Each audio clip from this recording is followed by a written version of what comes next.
ভাইকে মেসেজ দিছি, সারজিৎ ভাইকে মেসেজ দিছি, কিন্তু তারা কোনো মেসেজের রিপ্লাই দেয় না। তারা তাদের মতো নিয়ে ব্যস্ত।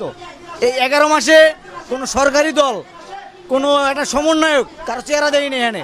এটা ডাইরেক্টর করতেছে, এগুলো পরিচালক করতেছে। এটাই তারা প্রতিদিন আসে রিলিজ দেওয়ার জন্য, মানে যে কটা রুগী আসছে সে কটা ভাগাই দেওয়ার জন্য আসে।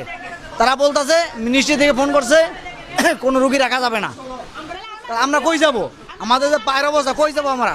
এরা পুলিশ প্রশাসন লিয়ে কয় মন্ত্রণালয় তো বলছে আমাদের বাগাই দিতে, তখন বাগাই দেওয়ার রুগীরা কই যাবে বলেন? তাদের বাবা মা বৃদ্ধ, আমার চাষ আছে বৃদ্ধ মানুষ, হেরাই খায় অন্য কারে, এরা কে নিব? এই বাচ্চাটার বয়স 3.5 বছর, এই বাচ্চাটার ব্যবহার কে নিব?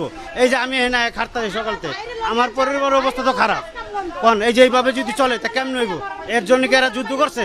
এরা তো আওয়ামী লীগের মতো ব্যবহার করতেছে। আর আওয়ামী লীগ যে ব্যবহার করে খারাপ, মুখে তোলা যায় না।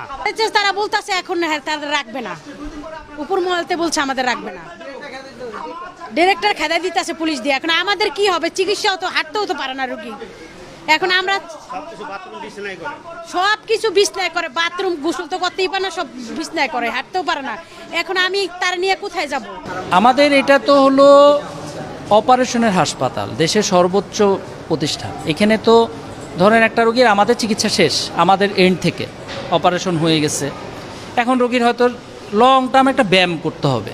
তো ব্যায়ামের হাসপাতাল তো এটা না, তাকে বাসায় যেয়ে ব্যায়াম করতে হবে, রিহ্যাবিলিটেশন, অকুপেশনাল থেরাপি, মানসিক স্বাস্থ্য। আর একটা রোগী যদি 1 বছর ধরে বিছানায় থাকে তার তো মানসিক স্বাস্থ্য নষ্ট হয়ে যাবে। আমরা তাদেরকে বলছি যে আমাদের অপারেশন শেষ, এখন আপনারা বাসায় যান, পরিবারের সাথে সময় কাটান। কারণ যেটা ক্ষয় হয়েছে জুলাই যোদ্ধাদের সেটা তো পূরণ আমরা করে দিতে পারবো না। আমরা ডাক্তার, আমরা চিকিৎসা দিতে পারবো। এই রোগীর চিকিৎসা হঠাৎ করে দিলাম সুস্থ হয়ে দৌড়ায় বাসায় যাবে এরকম না।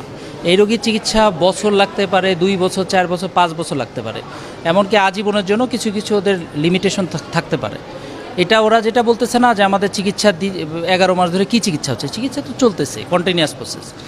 এমনকি 2-1টা রোগী বিদেশে পাঠানোরও আমাদের প্ল্যানিং চলতেছে। এই কয়টা রোগী আমাদের দেশ সেরা, এটা তো একটা দেশের সর্বোচ্চ প্রতিষ্ঠান, এখানে সর্বোচ্চ ডাক্তাররা প্রতিদিন দেখতেছে।